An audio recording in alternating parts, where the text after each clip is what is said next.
This channel does not promote any violent, harmful, or illegal activities. All content provided by this channel is meant for an educational purpose only.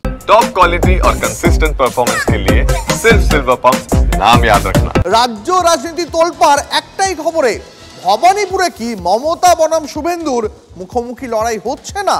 BJP প্রার্থী দাঁড় করিয়ে মুখ্যমন্ত্রীকে হারাবেন, আজ একথা বললেন শুভেন্দু অধিকারী। মমতাকে ভবানীপুরে হারাবেন, নন্দীগ্রামে থেকেও ভবানীপুর সহজ, আগে এই দাবি করেছিলেন শুভেন্দু অধিকারী, আর আজ বললেন প্রার্থী দাঁড় করিয়ে মমতাকে প্রাক্তন মুখ্যমন্ত্রী করবেন। আমার প্রত্যেকটা শব্দ বাক্যের মূল্য আছে, আমার সময়েরও দাম আছে। আমি কর্মচারীদের ব্যাপারে বলবো না, কারণ ওর মালিক মমতা ব্যানার্জি আমার কাছে হেরেছে 1956 ভোটে। আবার ভবানীপুরেও 26 সালে বিজেপির প্রার্থীকে দিয়ে উনাকে হারাবো। উনি কম্পার্টমেন্টাল চিফ মিনিস্টার আছেন, এরপরে ডবল কম্পার্টমেন্টাল নেত্রী হিসেবে পরিচিত পাবে বাংলায় x chief minister Mamata Banerjee. এই মুহূর্তে সরাসরি বিস্তারিত আলোচনার জন্য আমার সঙ্গে নিউজ রুম থেকে আমার সহকর্মী অনির্বাণ রয়েছেন, অনির্বাণ সিনহা।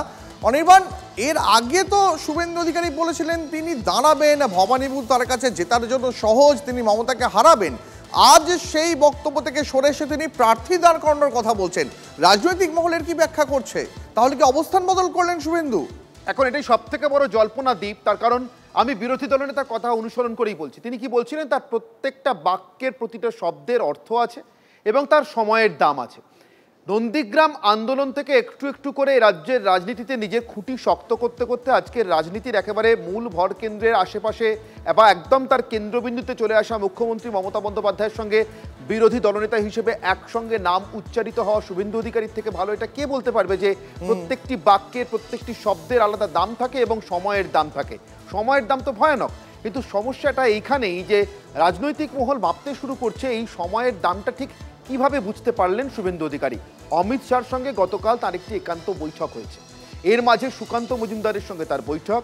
আজ বিধানসভায় পরিষদীয় দলের যে ঘর, সেখানে দিলীপ ঘোষ প্রাক্তন রাজ্য সভাপতি এবং এ রাজ্যে বিজেপির 2016 সালে বিধানসভা নির্বাচনে নির্বাচিত 3 বিধায়কের এক, অর্থাৎ বিজেপি পরিষদীয় দলের তৎকালীন অধিনায়ক দিলীপ ঘোষ, তাকে নিয়ে এসে শুভেন্দু অধিকারী সভা করলেন, পরিষদীয় দলের সঙ্গে বৈঠক করলেন, যেখানে খোলাখুলি দিলীপও তার মনের কথা খুলে বলেছেন এবং পরিষদীয় দলের নেতা নেত্রীরা তার সঙ্গে আলোচনা করেছেন।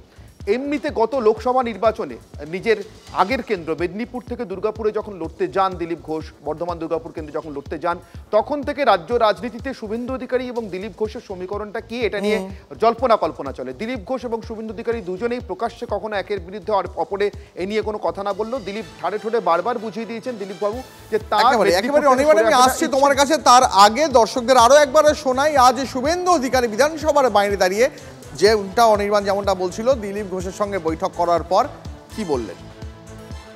মমতা ব্যানার্জি আমার কাছে হেরেছে 1956 ভোটে। আবার ভবানীপুরেও 26 সালে বিজেপির প্রার্থীকে দিয়ে উনাকে হারাবো। উনি কম্পার্টমেন্টাল চিফ মিনিস্টার আছেন, এরপরে ডবল কম্পার্টমেন্টাল নেত্রী হিসেবে পরিচিত পাবে বাংলায় x chief minister Mamata Banerjee. নন্দীগ্রামে থেকেও ভবানীপুর আমার কাছে সহজ, এর আগে একথা বলেছিলেন শুভেন্দু অধিকারী। শুনুন সেদিন তিনি ঠিক কি বলেছিলেন। আমরা যে ফ্ল্যাঙ্ক দিয়ে মিছিল করছিলাম, অর্থাৎ তাজ বেঙ্গলের সামনে এবং পশু হসপিটালের সামনে দিয়ে, ওই ফ্ল্যাঙ্কে কোনো চোর তৃণমূলের লোক ছিল না। তারপরে এদিক থেকে যেই যুবকরা তাড়া করলো, পতাকা ফেলে মমতা ব্যানার্জির ভাই কার্তিক ব্যানার্জির বাহিনী কোথায় যে পালালো আর খুঁজে পাওয়া গেল না। আমি তারপরেও 1 ঘন্টা এখানে বিচরণ করছি, ন্যাশনাল লাইব্রেরি রিডিং রুম দেখলাম, কফি খেলাম, সিঙ্গাড়া খেলাম, এবং আমার তো মনে হচ্ছে যে নন্দীগ্রামের থেকেও ভবানীপুরটা আমার কাছে খুব ইজি। আরও একবার নিউজ রুমে চলে যাবো, আমাদের সঙ্গে আমাদের সহকর্মী অনির্বাণ রয়েছেন। অনির্বাণ, এর আগে তো শুভেন্দু অধিকারী খুব পরিষ্কার করে বলেছিলেন যে মমতা বন্দ্যোপাধ্যায়কে তিনি হারাবেন, মমতাকে হারানো তার কাছে সহজ। এখন না তাহলে শুভেন্দুর গলায় বিজেপি প্রার্থী দাঁড় করিয়ে হারাবে, এমনটা বলছেন কেন? এটাই তো প্রশ্ন দ্বীপ। তুমি শুনলে নিশ্চয়ই বিরোধী দলনেতার বক্তব্য, যে বক্তব্য তুমি শোনাচ্ছিলে আমাদেরকে, যে নন্দীগ্রামের থেকেও আমার মনে হয় ভবানীপুরটা আমার কাছে ইজি, অর্থাৎ প্রার্থী হিসেবে নিজেকে ভেবেই কিন্তু শুভেন্দু অধিকারী কথাগুলো সেদিন পর্যন্ত বলছিলেন। তাহলে কি কোনো শাহী ফরমান এলো বৈঠকের পর? অমিত শাহর সঙ্গে বৈঠকের পর ভবানীপুরে আপনি দাঁড়াবেন না। আরেকটা জিনিসও হতে পারে, শুভেন্দু অধিকারী ঠিক যেরকম মমতা বন্দ্যোপাধ্যায়, এটাকে রাজনীতির মনস্তত্ত্বের ভাষায় বলা হয়, অর্থাৎ পলিটিক্যাল সাইকোলজির ভাষায় বলা হয় যে একটা প্রতিমূর্তি তৈরি হয়। জ্যোতি বসুর বিরুদ্ধে লড়তে লড়তে মমতা বন্দ্যোপাধ্যায়ের মধ্যে যে রাজনৈতিক প্রতিমূর্তি তৈরি হয়েছে, অনেকে বলেন রাজনৈতিক বিশ্লেষকরা মমতা বন্দ্যোপাধ্যায় আসলে জ্যোতিবাবুকে খুব কাছ থেকে দেখে তার প্রতিপক্ষ হিসেবে লড়াই করতে করতে তার রাজনৈতিক গুণগুলো আয়ত্ত করেছে। এখনও তিনি ভাববাচ্চে অনেক কথা বলেন, এখনও তার সব কথার সব অর্থ পরিস্ফুট হয় না। তিনি ইচ্ছা করে কিছুটা ধোঁয়াশা রেখে যান, কোনটা কার জন্য বললেন স্পষ্ট হয় না, ঠিক যেমনটি জ্যোতিবাবু করতেন। শুভেন্দু অধিকারীও কি নিজের প্রতিপক্ষ, আজকের প্রতিপক্ষ, কিন্তু এককালে তার নেত্রী মমতা বন্দ্যোপাধ্যায়কে দেখে শিখেছেন রাজনীতিতে। মমতা বন্দ্যোপাধ্যায় গতবার নিজের জন্মভূমি কর্মভূমি দক্ষিণ কলকাতার ভবানীপুর ছেড়ে লড়তে গিয়েছিলেন নন্দীগ্রামে শুভেন্দু অধিকারীকে আটকে রাখার জন্য। শুভেন্দু অধিকারী দেখেছেন তার ফল হয়েছিল মমতা বন্দ্যোপাধ্যায়ের জন্য উল্টো। তাকে স্বল্প ভোটের ব্যবধানে এবং বিতর্কিত একটি বিষয় হলেও সেই রেজাল্ট নিয়ে বিতর্ক হয়েছিল, তাকে হারতে হয়েছিল, শেষমেশ দিনের শেষে তিনি পরাজিত হয়েছিলেন। শুভেন্দু কি বুঝলেন যে তার কর্মভূমি নন্দীগ্রাম ছেড়ে একটু দূরে ভবানীপুরে, যেটা অ্যাকচুয়ালি বলতে গেলে আমরা বলতে পারি অ্যাওয়ে ম্যাচ খেলতে যাওয়ার মতো, মমতা বন্দ্যোপাধ্যায়ের আরো কথা বলবো, তবে মমতা বন্দ্যোপাধ্যায়কে আমি হারাবো, শুভেন্দু অধিকারীর সেই মন্তব্যটা, শুভেন্দু অধিকারীর সেই বক্তব্যটা আরেকবার শোনাই দর্শকদের। আপনাকে ভবানীপুরে হারাবো, আরো 5 বছর হারার যন্ত্রণা বয়ে বেড়াতে হবে, যেভাবে নন্দীগ্রামে হারার যন্ত্রণায় চিৎকার করছেন। আপনি লোকসভা ভোটে আমার এলাকায় দাপিয়ে বেরিয়েছেন, তারপরেও 16টা বিধানসভার 15টাতে কাঁথি তমলুকে গোহারান হেরেছেন। বিধানসভা থেকে সাসপেন্ড হবার পর শুভেন্দু অধিকারী যখন বিধানসভার বাইরে বসে এই কথা বলছেন, সেদিন সুকান্ত মজুমদার তো বলছেন যে যদি ভবানীপুরে উনি দাঁড়াতে চান তাহলে স্বাগত ওনাকে। বিজেপির রাজ্য সভাপতির সেদিনের বক্তব্য, সেটা শোনাই একবার আপনাদের। শুভেন্দুবাবু যদি ভবানীপুরে আমাদের কাছে প্রস্তাব দেন দলের কাছে যে মমতা বন্দ্যোপাধ্যায়ের বিরুদ্ধে দাঁড়াবেন উনি, আমরা অবশ্যই সেই প্রস্তাবকে সাদরে গ্রহণ করব। এবং এটা আমারও বিশ্বাস যে শুভেন্দুবাবু যদি মমতা বন্দ্যোপাধ্যায়ের বিরুদ্ধে ভবানীপুরে দাঁড়ান তাহলে অবশ্যই মমতা বন্দ্যোপাধ্যায় শুভেন্দুবাবুর কাছে পরাজিত হবে।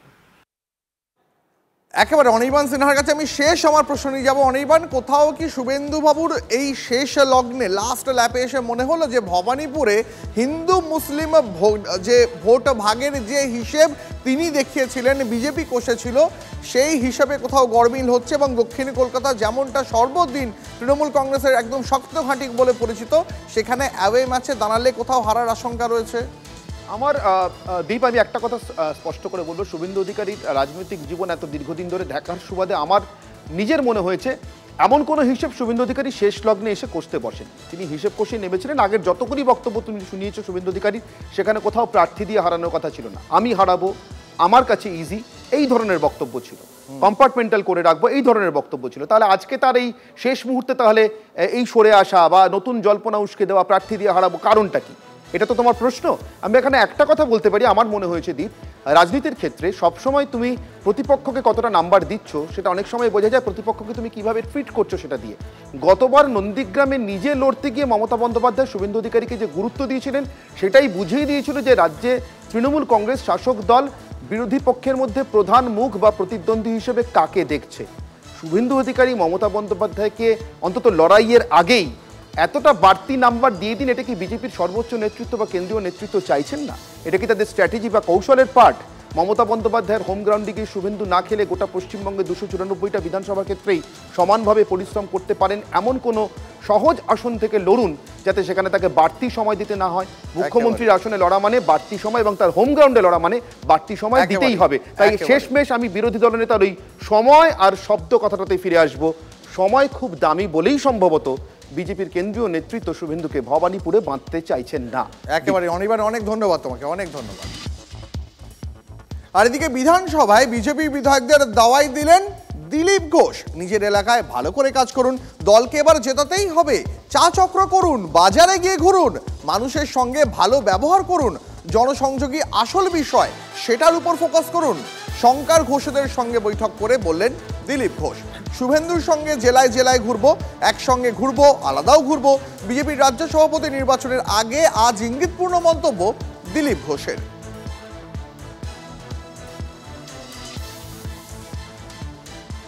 আপাতত তো একদম জেলায় আমি যেমন যাই জেলায় সেটা ঘুরতেই থাকি, রাজনীতিক অরাজনীতিক সব ধরনের অনুষ্ঠানে যাই, কিন্তু পার্টির প্রোগ্রাম আগে জোন অনুযায়ী বিভাগ অনুযায়ী জেলা অনুযায়ী আস্তে আস্তে হবে। আমি আর শুভেন্দুদা একসঙ্গেও অনেক জায়গায় থাকবো, আলাদা আলাদাও থাকবো। আমাদের রাজ্য সভাপতি আছেন, তিনিও কিছু জেলায় যাবেন। আন্দোলনাত্মক যে প্রোগ্রাম হবে সেখানে কোথাও এক জায়গায় কখনো আলাদা, সবাই মিলে রাস্তায় নামবো। আর অন্যদিকে হুঁশিয়ারি দিয়েই ভরতপুরের হুমায়ুন কবিরকে আপাতত ছাড়ল তৃণমূলের পরিষদীয় দলের শৃঙ্খলা রক্ষা কমিটি। দল করলে দলের সংবিধান নীতি আদর্শ মানতে হবে, দল অস্বস্তিতে পড়ে এমন কোনো কথা বলা যাবে না, সাম্প্রদায়িক সম্প্রীতি বিঘ্নিত হয় এমন কথাও বলা যাবে না। কোনো অভিযোগ থাকলে নির্দিষ্ট জায়গায় জানান। ভরতপুরে তৃণমূল বিধায়ককে কড়া বার্তা দিল পরিষদীয় দলের শৃঙ্খলা রক্ষা কমিটি। দলের নির্দেশ মেনে চলবো। শৃঙ্খলা রক্ষা কমিটি ডেকেছিল, খুশি হয়েছি, যা বলার বলেছি। শৃঙ্খলা রক্ষা কমিটিতে হাজিরা দিয়ে এই বক্তব্য হুমায়ুনের। যাবেন? নিশ্চয়ই যাবো। কখন যাবেন? যখন টাইম হবে, ওনাদের যখন টাইম হবে তখন। আপনাকে ডেকেছে মানে এই ক্ষেত্রে আপনার কোনো ছুট নেই তো? কি থাকবে, লিডারশিপ ডেকেছে, আমি একজন বিধায়ক কর্মী, আমি চলে যাবো, আবার কি বলার। শৃঙ্খলা রক্ষা কমিটিতে ঢোকার আগে, তাদের ডাকে তাদের ঘরে ঢোকার আগে এটা ছিল হুমায়ুনের বক্তব্য। বেরিয়ে আসার পর হুমায়ুন কি বললেন সেটাও শোনাই। আমার বিষয়ে আপনাদের যতটা আগ্রহ আছে, জানার দরকার আছে, কি সিদ্ধান্ত হয়েছে, অনারেবল মেম্বার যারা ডিসিপ্লিনারি কমিটির সম্মানীয় সদস্য শুভনদেব বাবুর কাছে আপনারা জিজ্ঞাসা করুন, উত্তর আপনারা পেয়ে যাবেন। আপনি যে মন্তব্য করেছেন এই মন্তব্য তো এর আগেও আমি এই মুহূর্তে কোনো কিছুর উত্তর আপনাদের দেব না। গত 13 তারিখ থেকে যে মন্তব্য আমি করেছিলাম, 12 তারিখে করেছিলাম, 11 তারিখে লিডার অফ দ্য অপোজিশনের মন্তব্যের পরিপ্রেক্ষিতে সেই ব্যাপারটা এখন ক্লোজ। এখন আমি আমার দলের যে শৃঙ্খলা কমিটি সেখানে আমি ডেকেছিলেন, উপস্থিত হয়েছি, খুব সুন্দর আলোচনা হয়েছে। ওনারাও আমাকে কিছু উপদেশ দিয়েছেন, আমিও ওনাদের কাছে কিছু আবেদন রেখেছি, ওনারাও আমাকে কমেন্ট করেছে যে আমার কথাটা গুরুত্ব দিয়ে দেখবেন। আমিও ওনাদেরকে কথা দিয়েছি আগামী দিনে তৃণমূলের শৃঙ্খলার প্রশ্নে আমি খুব সজাগ থাকব এবং সতর্ক থাকব। এর বাইরে আর কোনো উত্তর দেব না। ওকে বুঝিয়ে বলা হলো তুমি কিন্তু এর বাইরে না, তোমার মনে ক্ষোভ থাকবে, দুঃখ থাকবে, বেদনা থাকবে, তার এক্সপ্রেশনের জায়গা অন্য, কিন্তু পাবলিক প্লেসে পাবলিকলি তুমি এই ধরনের কথা বলতে পারো না। তুমি যখন বললাম যে তুমি কি সংবিধানের প্রতি দায়বদ্ধ হয়ে মেলে হওনি, তাহলে হ্যাঁ হয়েছে, তাহলে তুমি সংবিধানকে মেনে চলতে পারবে। তো ন্যাচারালি এগুলো তাকে বলা হয়েছে এবং সে এগ্রি করেছে যে আমি এগুলো সব মেনে চলবো এখন থেকে, এবং যদি ওর অন্যান্য কোনো বিষয়ে কোনো ক্ষোভ থাকে, অভিযোগ থাকে, সেটা জানাবে আমাদের কাছে। এই মুহূর্তে একটা বড় খবরের নজর রাখবো। বিয়ের প্রতিশ্রুতি দিয়ে সহবাসের অভিযোগ, মামলা তুলতে লোক পাঠিয়ে মহিলা এবং তার মাকে রাস্তায় ঘিরে ধরে হুমকি দেওয়ার অভিযোগ।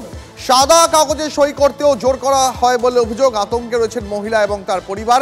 বেহালা থানায় লিখিত অভিযোগ দায়ের করা হয়েছে। কি বলছেন আক্রান্ত মহিলা, কি অভিযোগ তার, আসুন কথা বলি। আমাদের সঙ্গে আমাদের সহকর্মী সুপ্রিয় রয়েছেন এই মুহূর্তে বেহালা থেকে। সুপ্রিয়, আক্রান্ত মহিলা, তার কি অভিযোগ, কি বলছেন তিনি, পুলিশ এখনো পর্যন্ত কি করছে? দীপ, দেখো, গতকাল সন্ধ্যায় এই মহিলা এবং তার মা তারা দুজনেই রাস্তায় বেরিয়েছিলেন প্রতিদিনের মতন, এবং সেই সময় যেটা মহিলার তরফ থেকে অভিযোগ করা হচ্ছে এবং লিখিতভাবেও তিনি যে অভিযোগ বেহালা থানাতে করেছেন যে কয়েকজন অজ্ঞাত পরিচয় যুবক তাদেরকে ঘিরে ধরে, এমনকি তাদেরকে ভয় দেখানো, হুমকি দেওয়া, নানা ধরনের অভব্য আচরণ, এমনকি একটি সাদা কাগজে সই করতে বলা হয়। এবং সেক্ষেত্রে কেন এ ধরনের আচরণ বা সই করতে বলা হচ্ছে সেই বিষয়ে মহিলার যেটা দাবি যে বছর কয়েক আগেই এক যুবক তার সঙ্গে মিথ্যে প্রতিশ্রুতি দিয়ে সহবাস করে, এ ধরনের একটা পরিস্থিতি তৈরি হয়। তিনি সেই সময় মামলা করেছিলেন এবং ওই যুবক সেই অভিযোগের ভিত্তিতে গ্রেপ্তার হয় এবং সে বেশ কিছুদিন জেলও খাটে, এবং জেল থেকে ছাড়া পাওয়ার পরেই ওই যুবক সে তার বিরুদ্ধে যে মামলা করা হয়েছিল বা এই মহিলা যে মামলা করেছিলেন সেই মামলা তুলে নেওয়ার জন্য নানাভাবে ভয় দেখানো, হুমকি দেওয়ার মতন পরিস্থিতি তৈরি করছে। এমনকি গতকালও যে ঘটনা ঘটেছে, কয়েকজন অজ্ঞাতপরিচয় যুবক যখন তাদেরকে, অর্থাৎ ওই মহিলা এবং তার মাকে ঘিরে ধরে নানা ধরনের অভব্য আচরণ, তাদেরকে ভয় দেখাচ্ছে, সাদা কাগজে সই রীতিমতন করিয়ে নেওয়া হয়েছে বলেই এমনটাই কিন্তু মহিলা দাবি করছেন। সেই সময় ওই 4 জন যুবকের মধ্যে একজনের মোবাইলের যে ভিডিও কল, সেই ভিডিও কলের ওপারে ওই অভিযুক্ত যুবক ছিলেন এবং সে ফোনে ইনস্ট্রাকশন দিচ্ছিলেন, এমনটাই কিন্তু ওই মহিলা দাবি করছেন।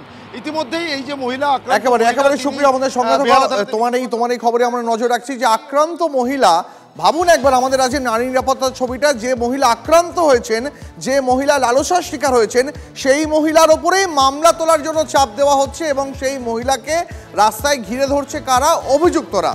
অভিযোগকারী মহিলা তিনি কি বলছেন শোনাই একবার আপনাদের। আমি এবং আমার মা দুজনে একটুখানি মানে একটা সান্ধ্য ভ্রমণ বা ইভিনিং ওয়াকে বেরিয়েছিলাম একটু। তো আমরা যখন মোটামুটি একটা বাইলেনের ভেতর দিয়ে হেঁটে যাচ্ছি, তখন পিছন থেকে একজন অজ্ঞাত পরিচয় ব্যক্তি আমাদেরকে ডাকে। আমি পিছন ঘুরে তাকাই, আমার মাও তাকান, এবং সেই সামনে এগিয়ে এসে আমাকে একটা সাদা ব্ল্যাঙ্ক পেপার দেখিয়ে বলে যে এটাতে সাইন করে দেওয়ার জন্য। তো অটোমেটিক্যালি আমরা তখন মানে ব্যাপারটা প্রতিবাদ করে বলি কে বা কী বৃত্তান্ত এরকম হঠাৎ রাস্তার মাঝখানে এসে করছে। তখন বলে তাড়াতাড়ি সাইনটা করতে, নাহলে ক্ষতি হবে। তখন আমি এবং আমার মা দুজনেই বলি যে রাস্তার মাঝখানে এরকম ধরনের আচরণ করলে আমরা কিন্তু এবার লোকজন ডাকবো, চিৎকার করব, কারণ এগুলো কি রাস্তায় একজন মহিলার সঙ্গে কি এরকম অভব্য আচরণ, এগুলো কী হচ্ছে। তখন আরও 3 জন ছেলে এগিয়ে আসে এবং এগিয়ে এসে আমার মায়ের হাত মুখ চেপে ধরে, আমার হাত মুখ চেপে ধরে আমার হাতে একটা পেন জোর করে ধরিয়ে ওই সাদা ব্ল্যাঙ্ক পেপারটার মধ্যে আমাকে দিয়ে জোর করে সই করিয়ে নেয়, মানে সই করিয়ে নেওয়ার চেষ্টা করে প্রথমে। এবং যখন আমি সইটা করতে চাইছি না, তখন আমার রাইট থাইতে একটা সিগারেটের ছ্যাঁকা দেওয়া হয়। এবং যে ব্যক্তির বিরুদ্ধে আমি আজ থেকে প্রায় 6-7 বছর আগে একটা মামলা করেছিলাম, হঠাৎ করে এই ধরনের একটা পরিস্থিতি তৈরি হলো, মানে সেটা কি কারণে? এবং এই যে যারা 4 জন এসেছিলেন, এদের কাউকে কি আপনি চিনতে পেরেছেন? না, এদের কাউকে আমি চিনতে পারিনি, কিন্তু এদের সাথে ভিডিও কলে যে ছিল তাকে আমি খুব ভালো করে চিনি। সে পুরোপুরি সম্পূর্ণ প্রতারণা করে নিজের সম্বন্ধে সমস্ত কিছু ভুয়ো তথ্য দিয়ে নিজের পরিচয় গোপন করে সে আমার সঙ্গে ফেসবুকে আলাপ করে মিশেছিল, বিয়ে করার প্রতিশ্রুতি দিয়ে মানে অনৈতিকভাবে জোর করে আমার সঙ্গে কিছু অনৈতিক কাজ করে, ঠিক আছে, যার ভিত্তিতে এই মামলাটা 2018 সালে পর্ণশ্রী থানায় হয়েছিল। এবং আবার মানে সেই ধরনের টর্চার আমার ফ্যামিলির উপর শুরু করেছে। প্রথমে আমার বাড়িতে উড়ো চিঠি ফেলা হচ্ছিল, যেগুলোর ভিত্তিতে আমি ক্রমাগত থানায় জিডি করেছি। তারপরে আমাকে অ্যাসিড অ্যাটাকের হুমকি দেওয়া হয়, যার ভিত্তিতে একটা দ্বিতীয় এফআইআর বেহালা থানায় তার নামে হয়েছে। এবং তারপরে সে গতকাল সন্ধেবেলা লোকজন পাঠিয়ে নিজে ভিডিও কলে থেকে, ভার্চুয়ালি থেকে এবং ফিজিক্যালি কতগুলো অ্যান্টি সোশ্যালকে পাঠিয়ে আমাকে এবং আমার মাকে এই জিনিসটা করলো এবং আমাকে দিয়ে জোর করে একটা সাদা কাগজে সই করিয়ে নিয়ে চলে গেছে। আমি মানে নিজে শিক্ষকতা পেশার সাথে রয়েছি, আমি তো বাড়িতে বসে থাকি না, আমাকে তো রাস্তাতে বেরোতেই হয় আমাকে, এবং বেরোতে হবেও ভবিষ্যতে, ঠিক আছে। কিন্তু যে ধরনের পরিস্থিতি তৈরি করছে, ঠিক আছে, এখানে তো রাস্তাঘাটে বেরোতে এখন সবসময় একটা মানে একটা ভয় থাকতে হচ্ছে। এই মামলা তুলে নেওয়ার জন্য, প্লাস মামলাটা যে করেছি তার বিরুদ্ধে, এবং সেই মামলার ভিত্তিতে জেল খেটেছে সেই আক্রোশটাও তার মধ্যে কাজ করছে। সেই আক্রোশ বা নানাভাবে প্রতিশোধ স্পৃহা বা এই সাক্ষীগুলো যাতে আমরা সাক্ষী দেওয়ার পর্বটা যে আমাদের চলছে, এগুলো করে। আপনার কবে সাক্ষী আছে? আমার সাক্ষীটা কমপ্লিট হয়েছে, নেক্সট আর যে ডেটটা আছে সেই ডেটে মেবি হয়তো আমারও থাকতে পারে বা আমার মায়েরটাও হয়তো শুরু হতে পারে, সেটা আমি শিওর নই এখনো, ঠিক আছে।